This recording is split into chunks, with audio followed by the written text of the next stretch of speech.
సేతు బంధన్ కార్యక్రమంలో భాగంగా కేంద్ర ప్రభుత్వం మంజూరు చేసిన నిధులతో నిర్మిస్తున్న గుంటూరు నగరంలోని వంతెన పనులను రాష్ట్ర రోడ్లు భవనాల శాఖ మంత్రి జనార్దన్ రెడ్డి బుధవారం సాయంత్రం పరిశీలించారు.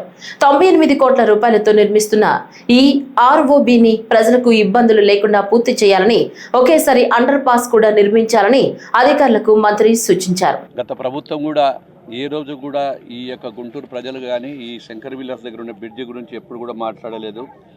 దాదాపుగా 70 ఏళ్ళ దశాబ్దాలు ఇక్కడ ఉన్నటువంటి బ్రిడ్జి, ఈ శంకర్ విలాస్ బ్రిడ్జి పైన ప్రజలకు అందరికీ కూడా ఈ యొక్క ఎన్నో ఇబ్బందులు ఎదుర్కొంటూ ఉన్నారో ఈ యొక్క బ్రిడ్జిని శాంక్షన్ చేసి 98 కోట్లతో రేపు 2027కి కంప్లీట్ చేయాలని చెప్పి మే 27కే చేయాలని చెప్పి చేయడం జరుగుతూ ఉంది.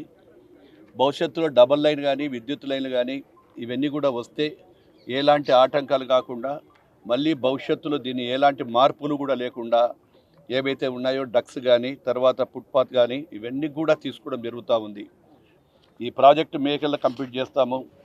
దాదాపు 26,730 కిలోమీటర్ల రహదారులంతా కూడా కేవలం 9 నెలల కాలంలోనే మిషన్ పార్ట్ హోల్ కార్యక్రమాన్ని తీసుకొని గుంతలు లేని రాష్ట్రంగా తీర్చిదిద్దాము. 3,000 కోట్ల రూపాయలకు పైగా నిధులు వెచ్చించి ఎక్కడైతే రహదారులన్నీ కూడా వెహికల్ మూవ్మెంట్కి ఎక్కడ ఇబ్బందులు ఉండొద్దు, సింగిల్ లేయర్లు ఏదైనా ఉన్న చోట కూడా వేసుకుంటూ పోవాలనే ఉద్దేశంతో ఈరోజు మళ్ళీ రెన్యువల్స్ కూడా చేస్తూ ఉన్నాం. నేషనల్ హైవేకి సంబంధించి దాదాపుగా 90 లక్షల కోట్ల రూపాయల వరకు మన దగ్గర ఇప్పుడు పనులు జరుగుతూ ఉన్నాయి.